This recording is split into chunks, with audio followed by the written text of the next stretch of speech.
We're going to kick it off with Down by the Riverside, so join in. This is a requirement, okay?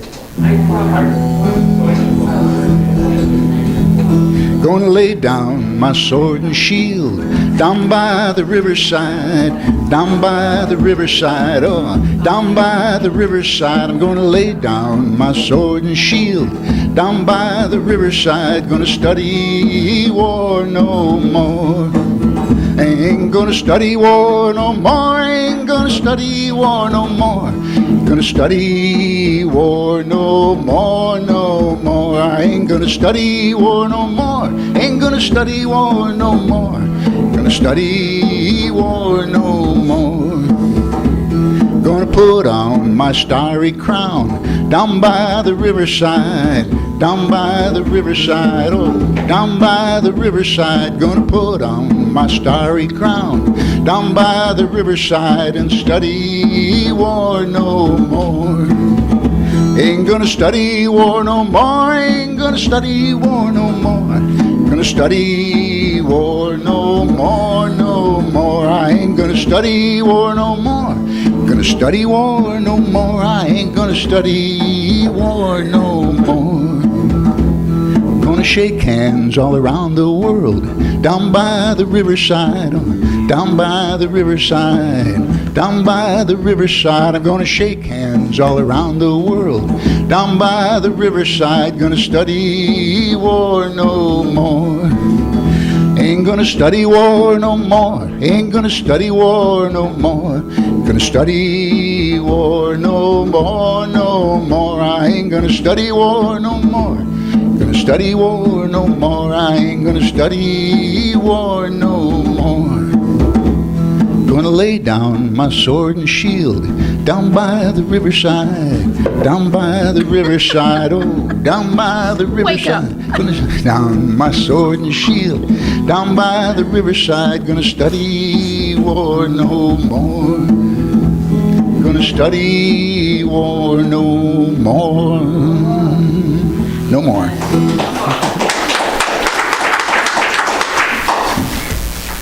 Perfect timing. I finally got sat down. You want to do it again? Okay.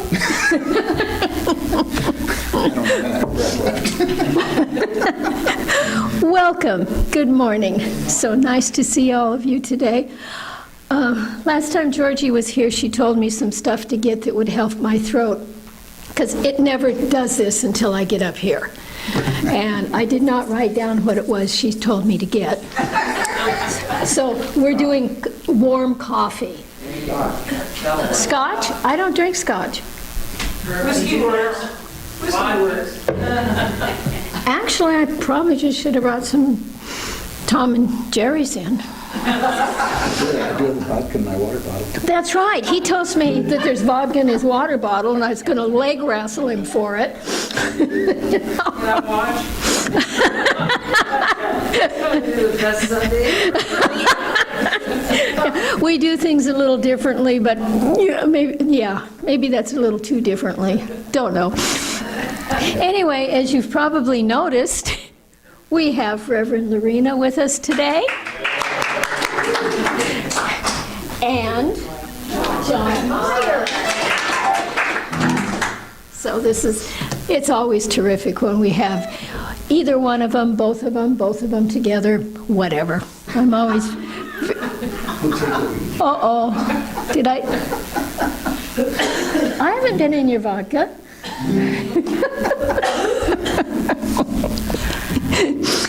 Anyway, I think at this point in time, I'm going to light the Christ candle.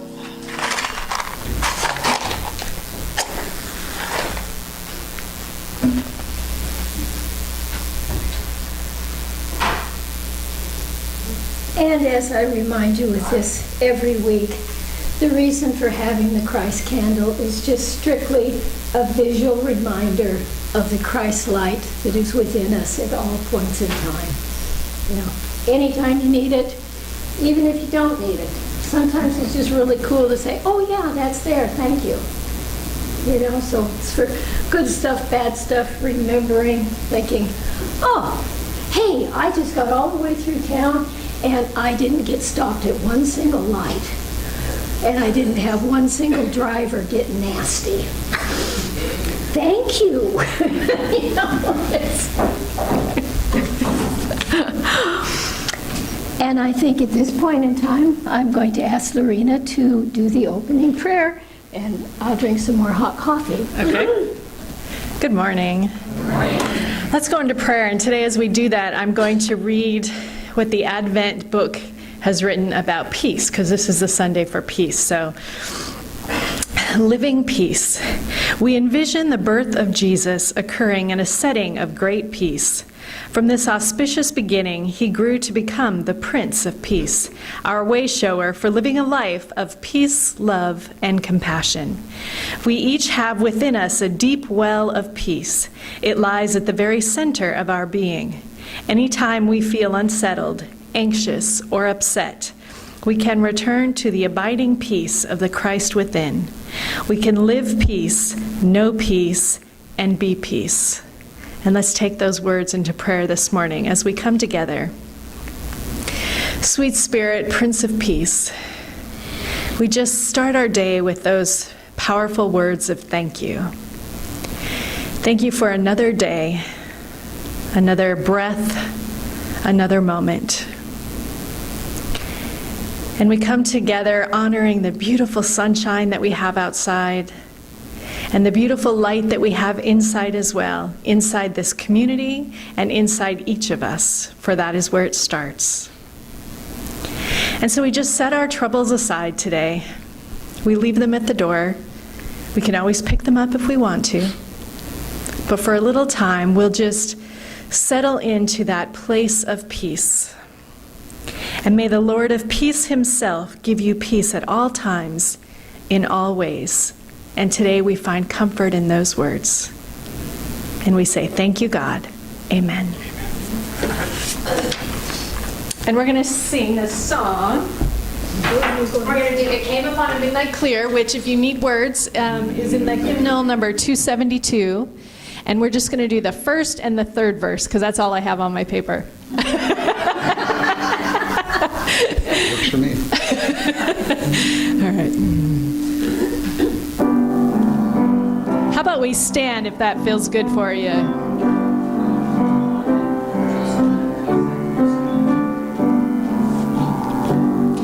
It came upon a midnight clear, that glorious song of old, from angels bending near the earth to touch their harps of gold.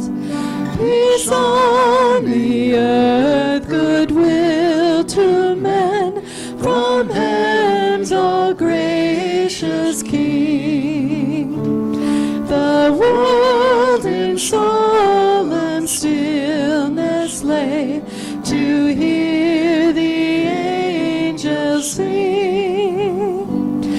For lo, the days are hastening on, by prophet bards foretold, when with the ever-circling years comes round the age of gold, when peace shall over all the earth its ancient splendors fling, and the whole world send back the song which now the angels sing.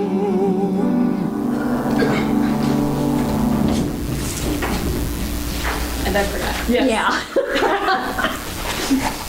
And I'm going to light the Advent candles. So last week, we lit the candle for faith, and this week we light the candle for peace. Good job. Thank you.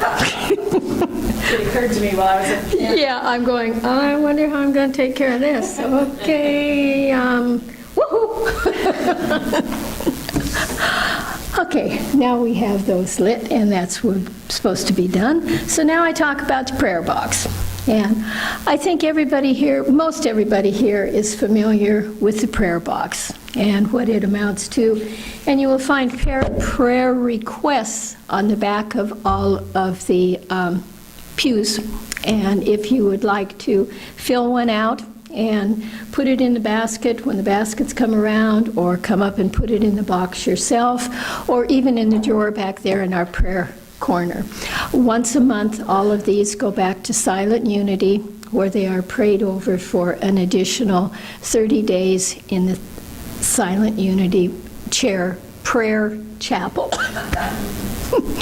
And a lot of power, lots and lots of power in that. I personally find it helpful because I'll put something on there, and then I can continually remind myself when it pops up again, I'm going, whoops, wait a minute, no, I turned that over.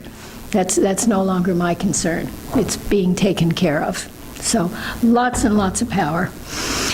And I think, John, you're going to do some announcements now? Okay. My turn. Your turn. If I can find it. Your turn. Oh, I found it.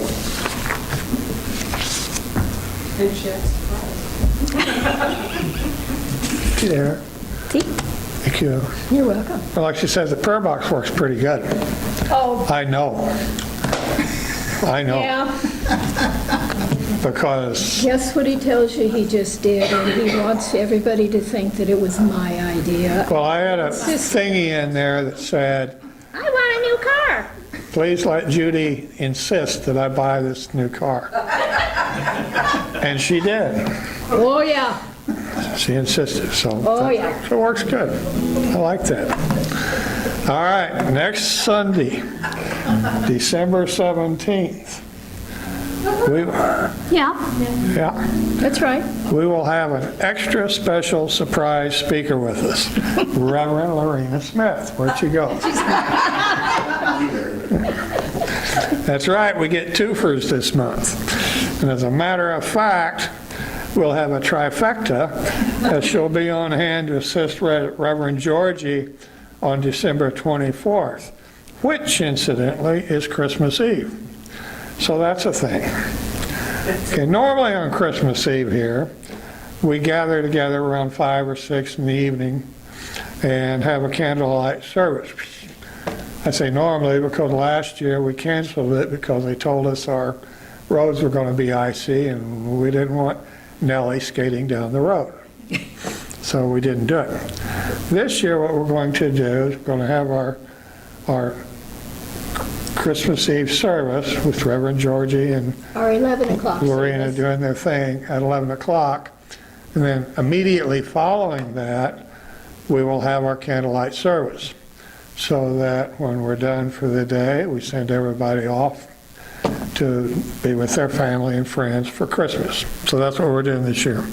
So join us for that. It's going to be a lot of fun and a little bit different than we usually do it around here, but it'll be good.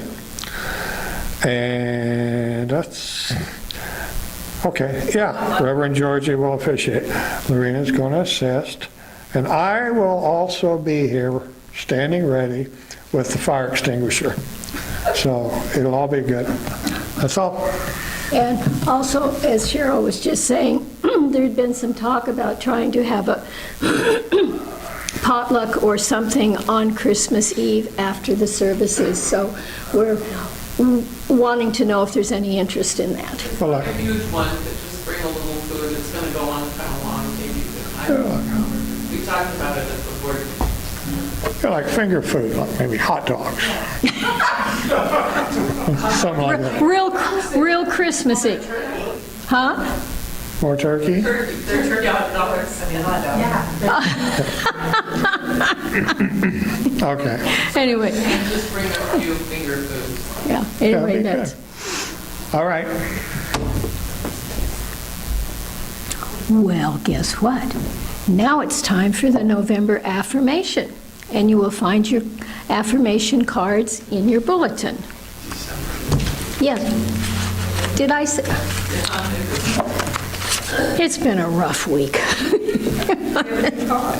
No, it's not here yet.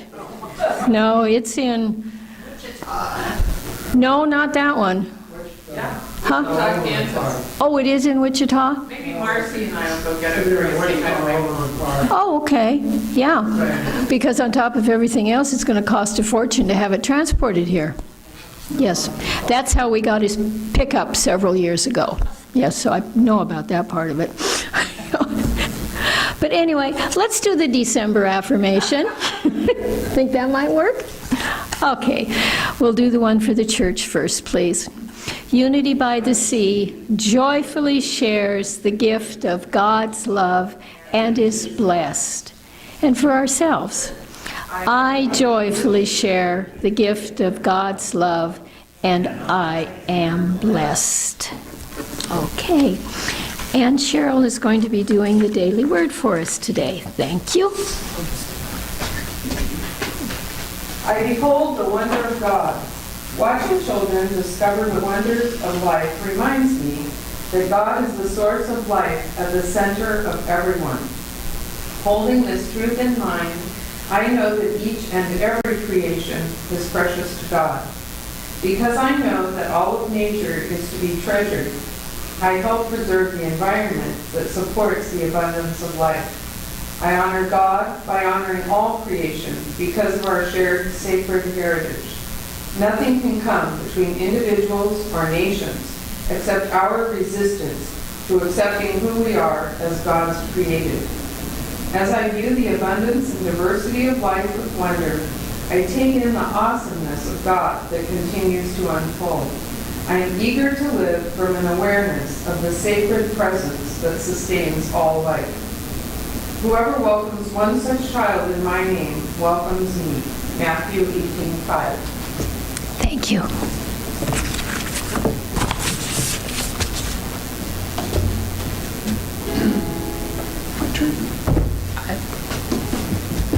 Hi. John's turn. My turn. Mine.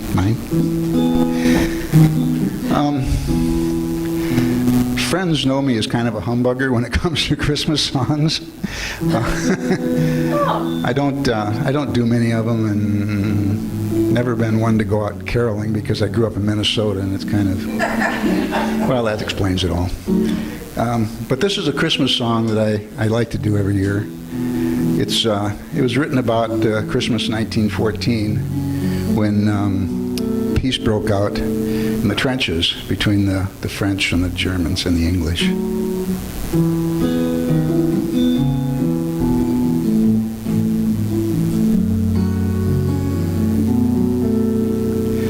Oh, my name is Francis Tolliver. I come from Liverpool. 2 years ago, the war was waiting for me after school. To Belgium and to Flanders, to Germany, to here. I fought for king and country I loved dear. It was Christmas in the trenches where the frost so bitter hung. The frozen fields of France were still, no Christmas songs were sung. Our families back in England were toasting us that day. They're brave and glorious lads so far away. I was lying with me messmate on the cold and rocky ground when across the lines of battle came most peculiar sound. Says I, now listen up, me boys, each soldier strained to hear, as one young German voice sang out so clear. He's singing bloody well, you know, my partner says to me. And one by one each German voice joined in harmony. Oh, the cannon rested silent and the gas clouds rolled no more, as Christmas brought us respite from the war. As soon as they were finished and a reverent pause was spent, God rest ye merry gentlemen struck up some lads from Kent. The next they sang was Still Not, 'Tis Silent Night, says I, and in two tongues that song filled up the sky. There's someone coming towards us, the frontline sentry cried. All sights were fixed on one lone figure trudging from their side. His truce flag like a Christmas star shone on that plain so bright, as he bravely strode unarmed into the night. Then one by one on either side we walked into no man's land. With neither gun nor bayonet we met there hand to hand. We shared some secret brandy and we wished each other well. And in a flare-lit soccer game we gave 'em hell. We traded chocolate, cigarettes, and photographs from home. These sons and fathers far away from families of their own. Young Sanders played a squeeze box, and they had a violin. This curious and unlikely band of men. But then daylight stole upon us. France was France once more. Without farewells, we each began to settle back to war. But the question haunted every soul who'd lived that wondrous night: whose family have I fixed within my sights? 'Twas Christmas in the trenches where the frost so bitter hung. The frozen fields of France were warmed as songs of peace were sung. Oh, the call they kept between us to exact the work of war had crumbled and were gone forevermore. Ah, my name is Francis Tolliver, in Liverpool I dwell. Each Christmas come since World War I, I've learned this lesson well. The ones who call the shots won't be among the dead and maimed. And on each end of the rifle, we're the same. Ah, we're the same. Yeah, we're the same.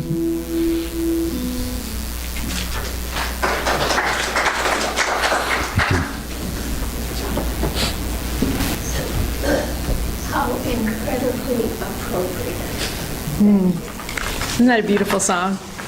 The profound essence of it pretty much speaks for itself. I'm not sure that I even really would need to say anything today. So let's go home. But I'll indulge myself and say something. Thank you. But I am going to make a note to come back to that, because I do want to talk about that when we get to a certain spot here.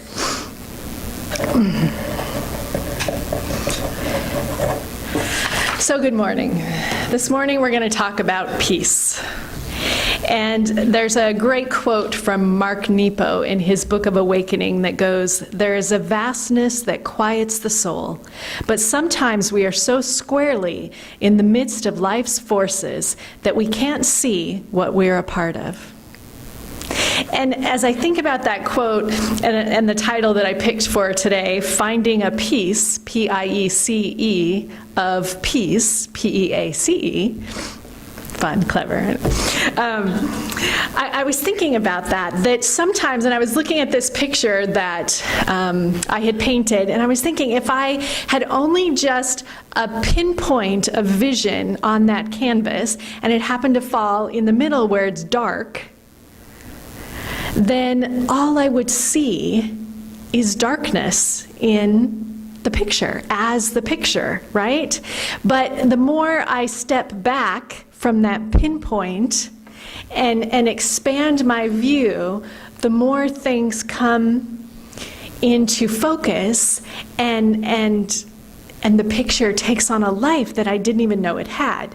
And I remember, and I know I mentioned this before, but Dad and I did one of those painting things, a sip and paint kind of thing. And And I was having a hard time, and I wasn't able to do what he was telling us to do. I wasn't really wanting to do what he was telling us to do. But I sort of, as I was kind of trying to create my own thing, I ended up with what looked and felt like a mess. And I was getting very frustrated with it. And the gentleman who was leading the class, he came around and he said, no, no, no, don't give up.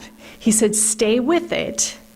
Stay with it. There's something that's going to express itself through that. And you know, he was right. And as I just kind of settled into that process and just kept doing whatever I was guided to do next, I ended up with a picture that I really, really love of this woman walking through a garden, through a wall where there's nothing but light, and she has an umbrella. And it's just, I love the picture, and I love the message that I was reminded of that day. That sometimes whatever's happening in our life individually or in our lives as a community or as a world, sometimes it just doesn't make any sense, right? And we can't find a point, and it seems just filled with darkness. And it's in those moments where it will really serve us well to take a step back and to kind of get a glimpse of the bigger picture and understand that maybe we don't know why right now. Maybe we will next month or next year. Maybe we won't. Maybe we won't know until we're ready to transition to the other side or until we get to the other side. But at some point, we'll have a feeling of that bigger picture, and it will bring us peace. So I want to shift gears just a little bit.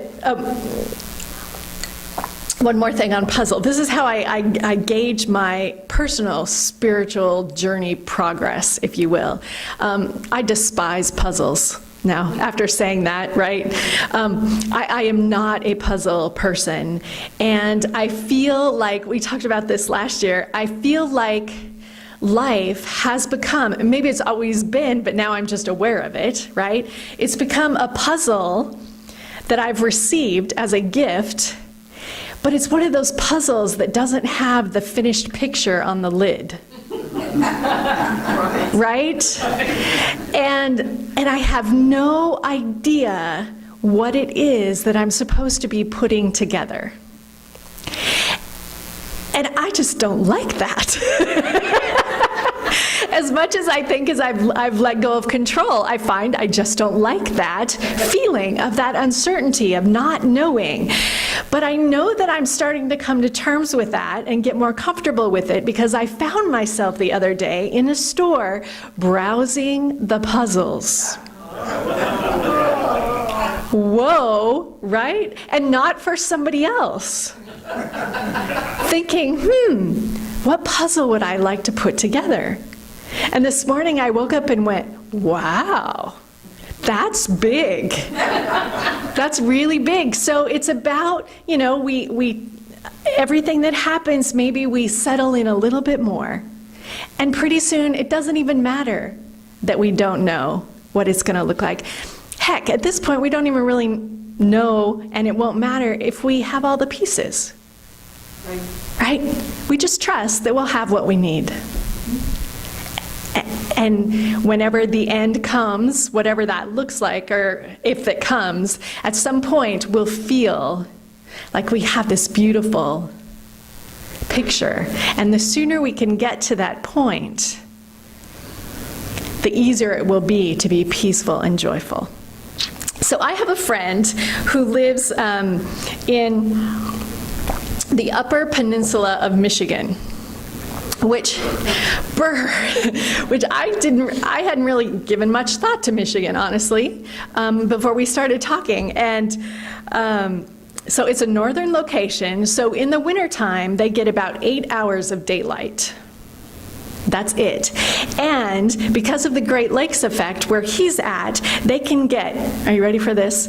Up to 300 inches of snow. That was my reaction. And the temperatures range from cold to very cold to incredibly cold, right? And as we were bantering about that, and I thought, how do you live there? Why?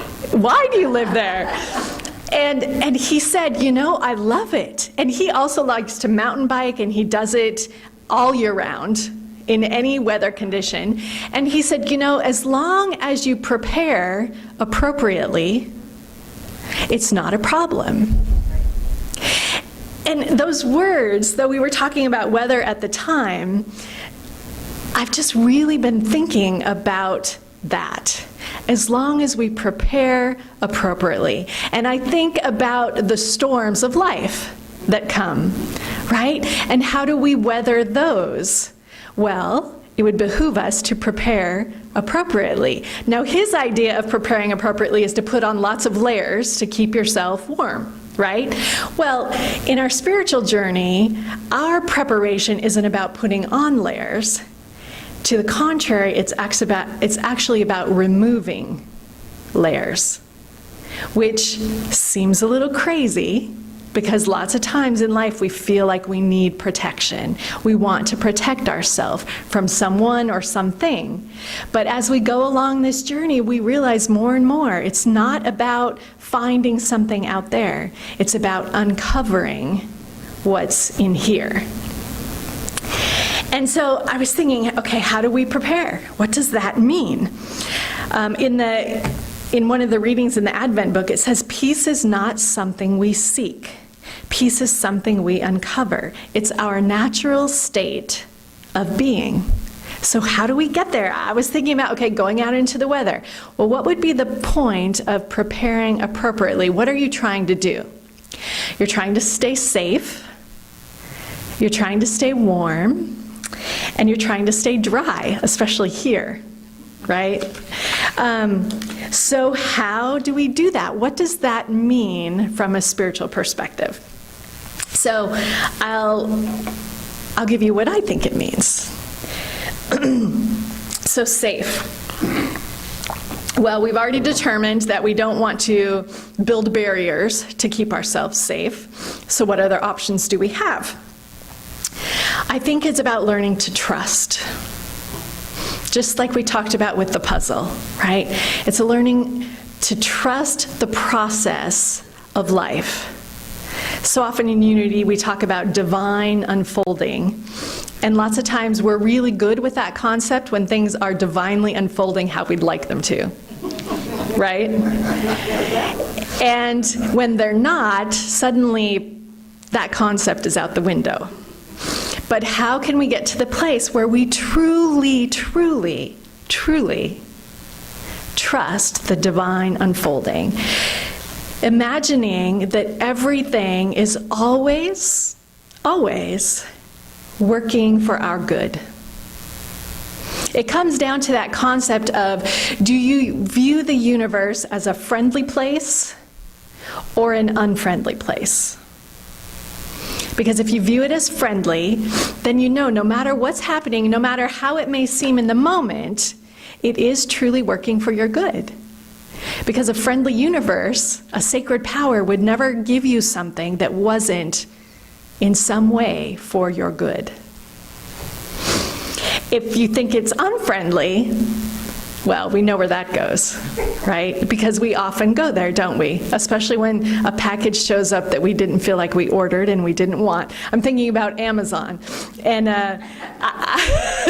I'm not typically a shopper online. This just popped into my head. But for some reason this year, I am doing the majority of my holiday shopping online, and I'm kind of loving it. I'm kind of loving it because I'm not bombarded with so many things.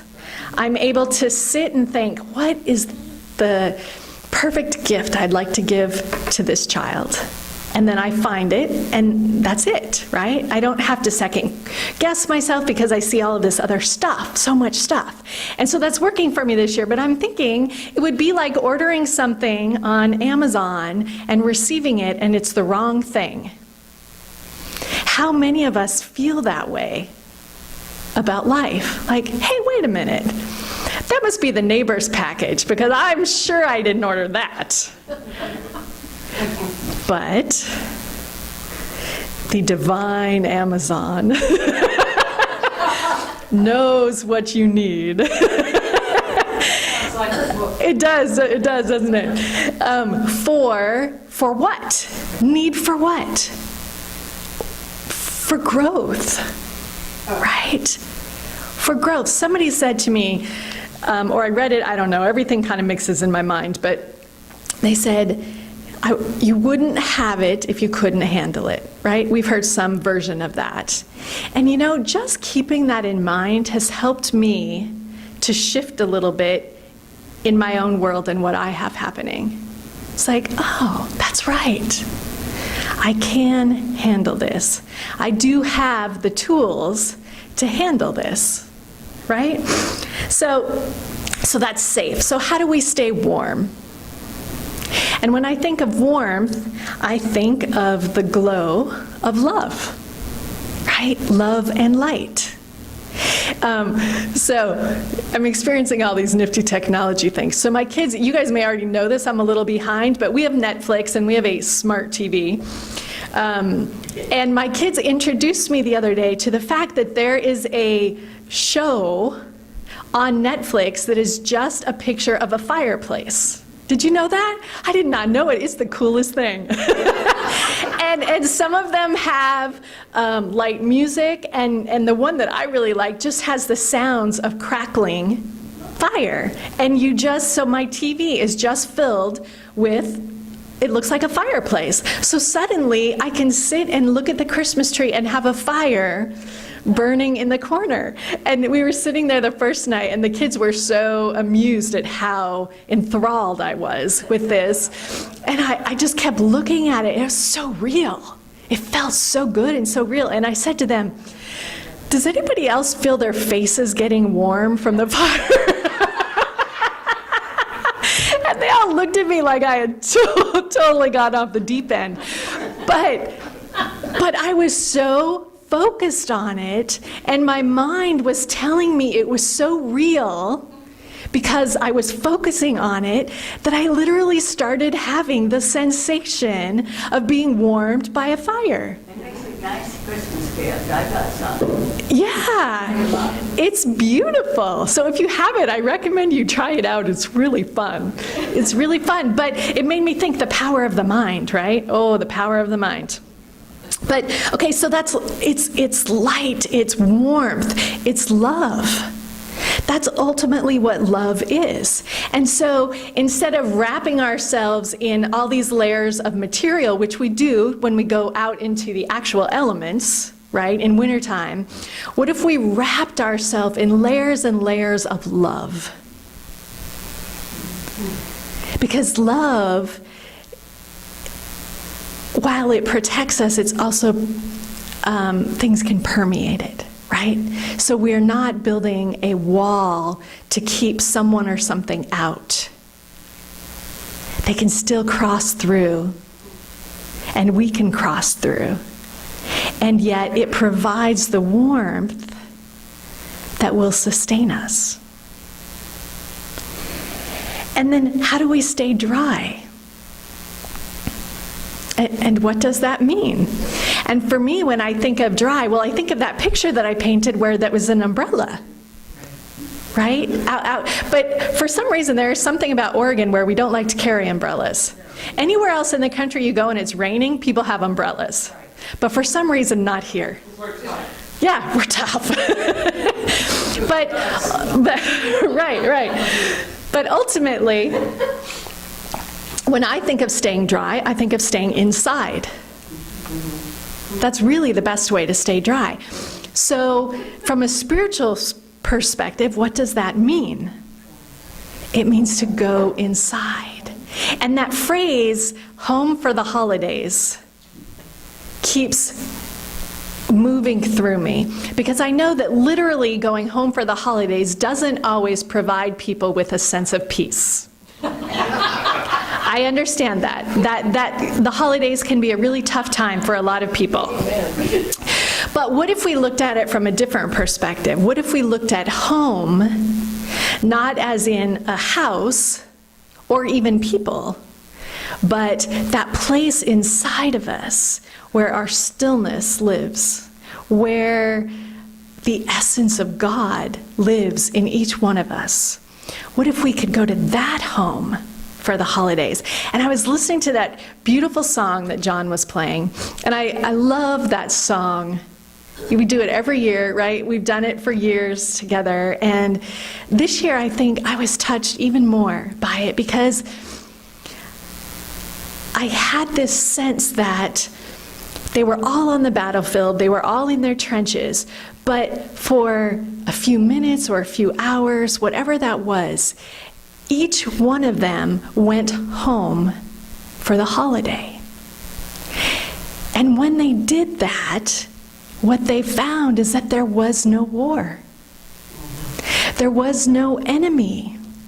There was nothing to fight against because each one of them was home.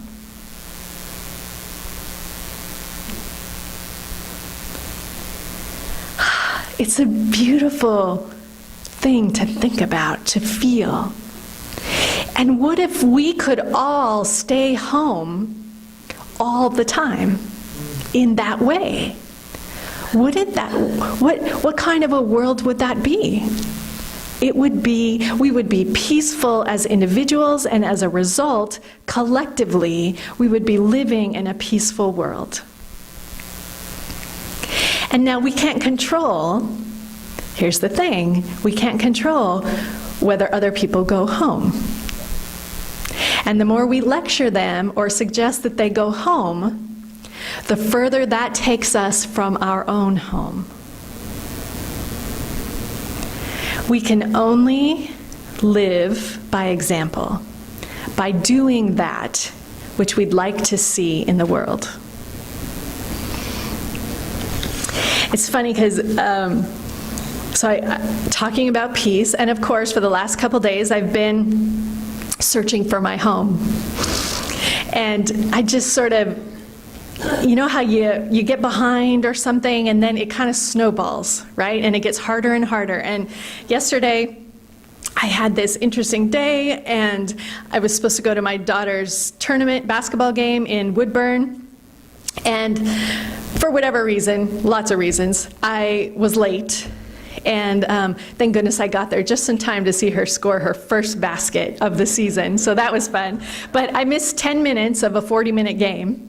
And I drove all the way to Woodburn. And then I was supposed to meet a friend in downtown Portland. We were going to the Gospel Music Symphony at the Schnitzer last night.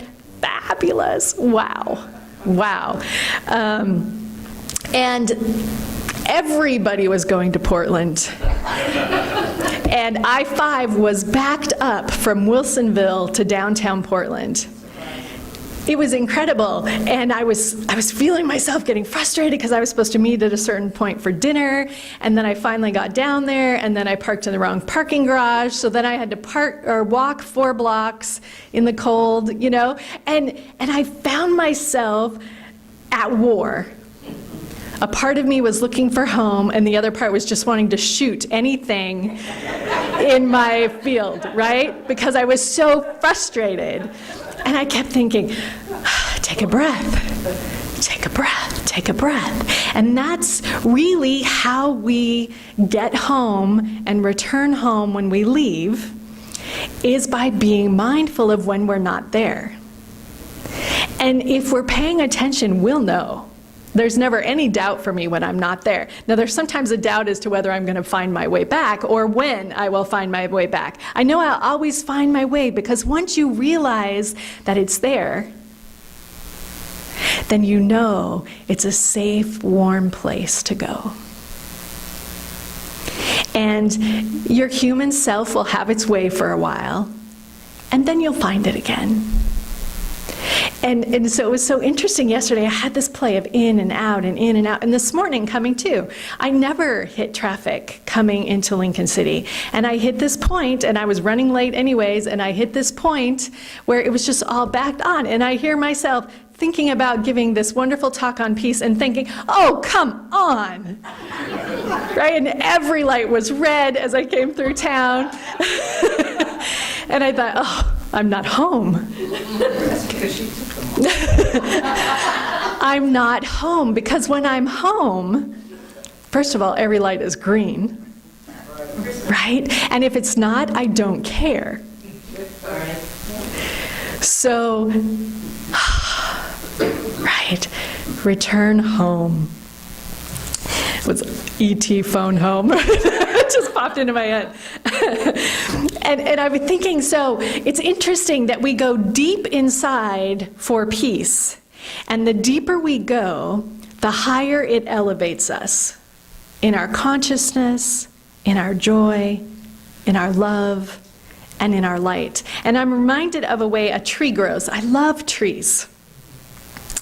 And their roots grow deep, and the deeper they go, the more stability the tree has to withstand any storm that comes. And we're very much like that.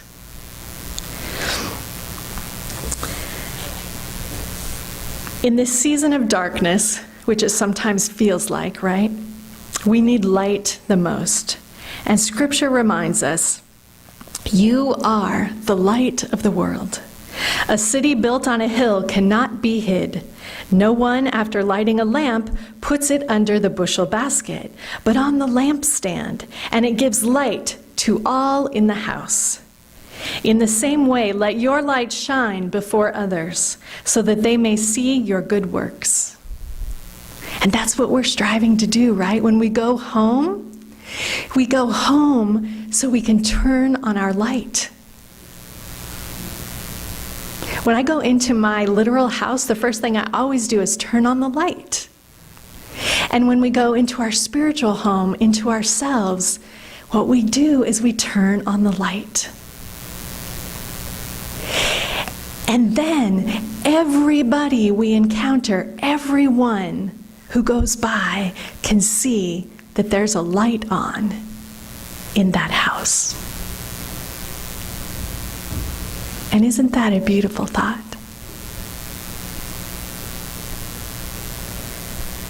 So let's take that into meditation.